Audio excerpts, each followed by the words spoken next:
In 1910, Japan took over Korea as its colony and began a long period of misrule and oppression. Then on September 9, 1945, at the capital city of Seoul, a group gathered for the signing of the Japanese surrender in Korea.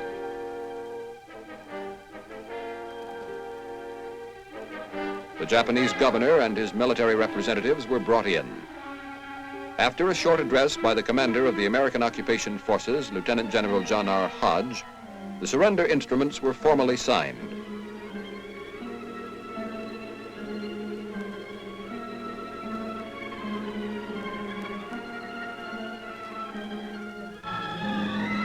Bringing an end to 35 years of Japanese domination of the country.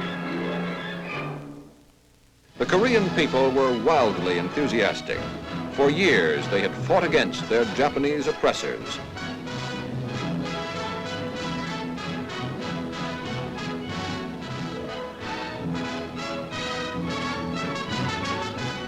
A symbol of freedom flying on their soil was inspiring.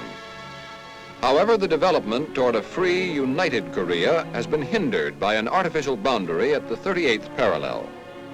The establishment of this parallel was a purely military decision reached in consultation between American and Soviet military leaders at the time when it was necessary to decide who was to accept the surrender of the Japanese in different parts of Korea.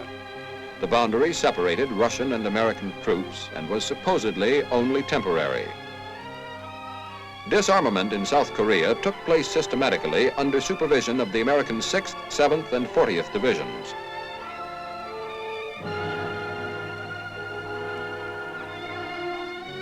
The surrendering forces were thoroughly searched before being sent to Japan.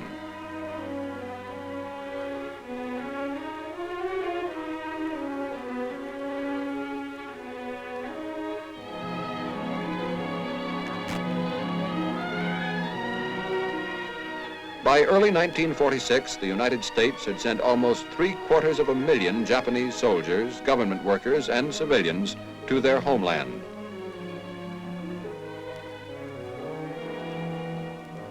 While the Japanese military was being disarmed and deported, Koreans were being returned to their native land from overseas. During the war, 2 million Koreans had been taken to Japan and forced to aid the military program. As rapidly as possible, ships brought them home to begin their lives once more. Korean men had been drafted into the Japanese army while their families had been used as slave labor.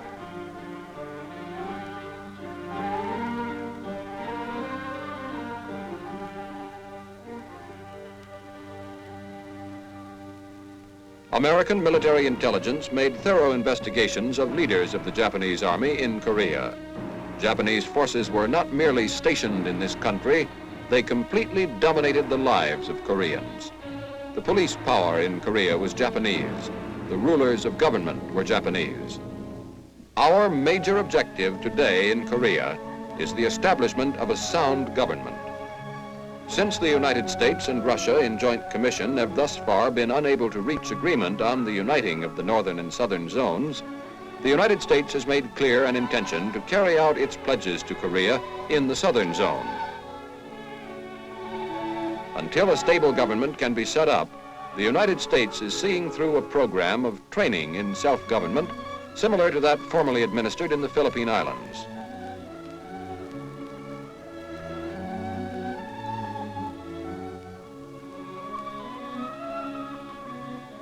Although there is a strong desire for independence, there is a lack of trained personnel for government jobs. In the past, most administrative positions had been held by the Japanese. Patriotic Koreans were never permitted to occupy any important post. The average Korean is a rugged individualist. He likes to think and speak for himself.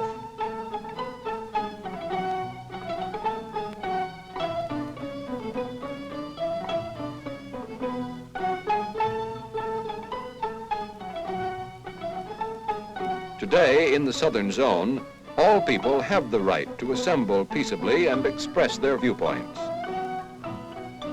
The people of South Korea trade and move about freely within their zone.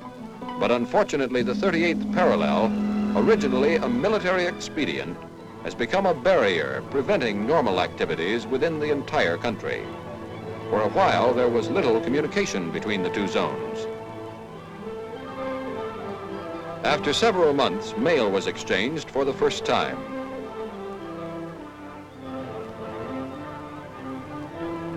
Although mail does cross the boundary, there are fewer exchanges of services between North and South Korea than between many nations.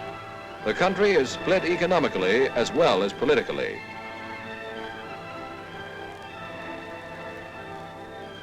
In this first exchange, 1,601 bags of mail were sent to North Korea from the southern zone.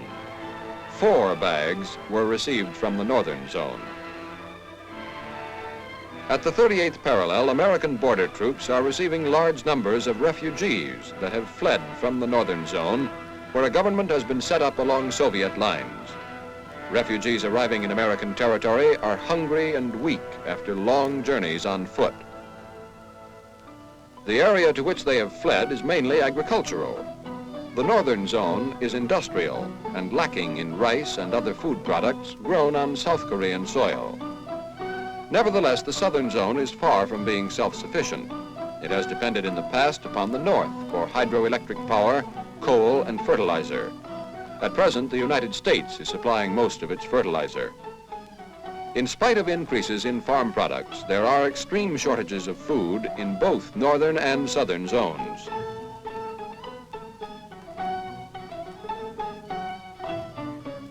Because Korean rice is planted by hand, the land produces more rice per acre than American rice fields.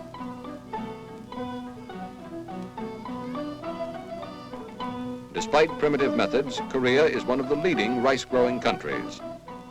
This is the first time in 40 years that Koreans have had complete control over their own crops. Formerly, Japan took large amounts of Korean rice for its own use, while rationing very small quantities to the Koreans.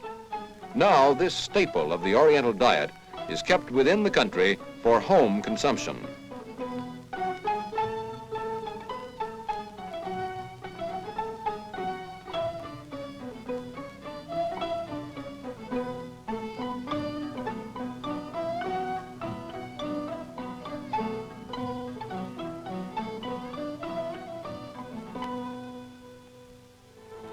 To aid the food program, the United States is shipping seeds, grain, and other foods to Korea.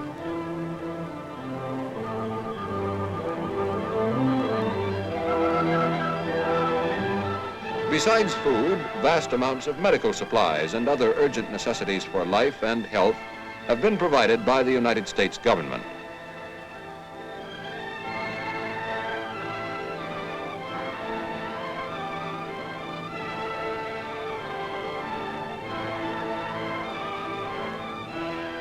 Although it is of major importance to plan a long-range program to allow this country to stand on its own feet, Korea needs immediate aid in the form of direct relief. Food is a necessary step in encouraging the people to plan for democracy.